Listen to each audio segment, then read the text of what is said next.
All right, good evening, friends. A while back, I talked about my training classroom and I introduced some of the unique things I have in that room.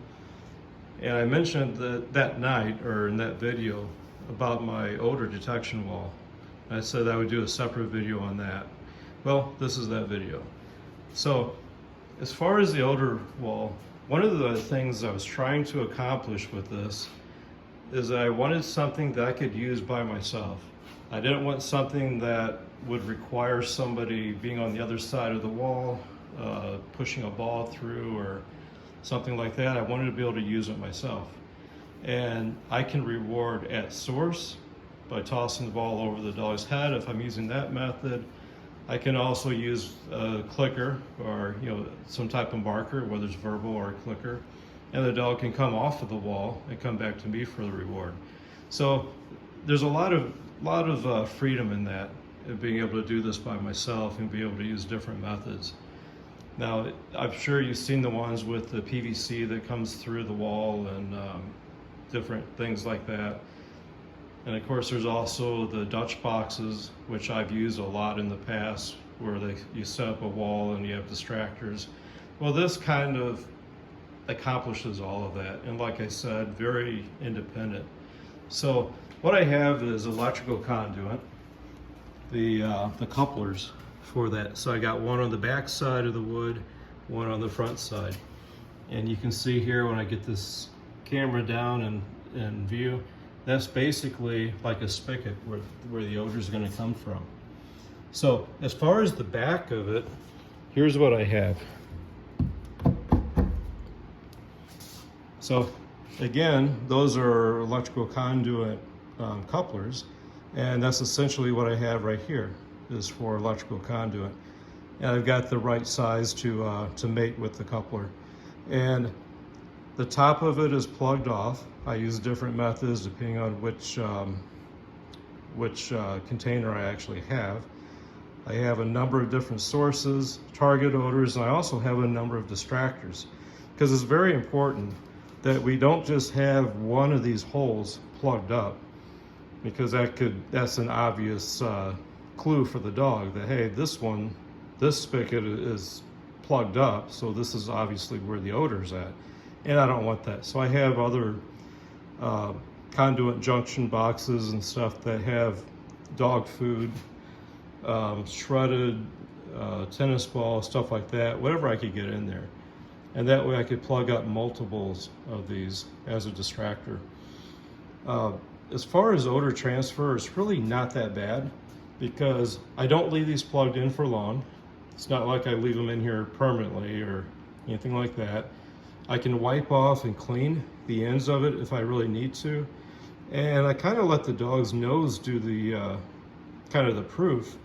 And if the dog isn't alerting to or indicating on a spigot where the source used to be at, then that tells me that there's not much residual odor sticking around.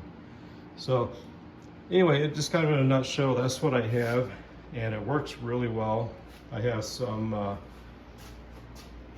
that are kind of overhead, and then a lot of them along here. Now, before I put the backdrop on here to kind of close off one room or separate one room from the other, it was super easy. I could just reach right over the wall and plug these in and move them. Now I can reach some of them from the front, and others I have to unfortunately walk all the way around to the back side of the wall. But anyway, it's been useful. I use this really not for imprinting. By the time the dog works this wall, they know odor. But I use it mainly for distractors, teaching them the value of distractor odors, as well as for tuning up the trained final response. I've done videos, I'm not going to rehash all that now, about how I teach the sit and stare, if that's what I'm using. And again, you don't have to necessarily have a sit and stare. I get it. There's various things. Some people, in fact, I've trained some dogs recently that really don't have a conventional trained final response. That's another topic for a different video. They just lock up.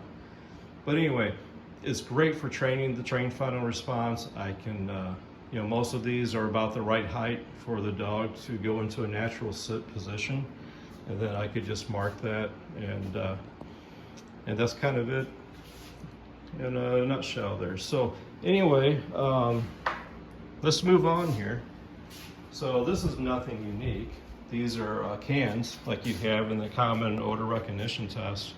And of course I just have a framework where I'm trying to stay out of my shadows here, sorry. So they're numbered. I can keep track of which number it's at, or if I have somebody helping me that's setting these up blind, then they know exactly where the hot source is. Another thing that I use, these are nothing new. Some people call them base plates, but you have like the plumbing flanges. These are just 2 of them. I have more, but there's only 2 down here right now. And then, let me move those out of the way. I have a little bit different variation in it. So in the state of Illinois, there's an odor recognition test that narcotic dogs have to go through. And they use much bigger PVC towers than this. I think they're like 3 feet in height and they're much bigger diameter. Well, this is much smaller, but it's kind of similar to that.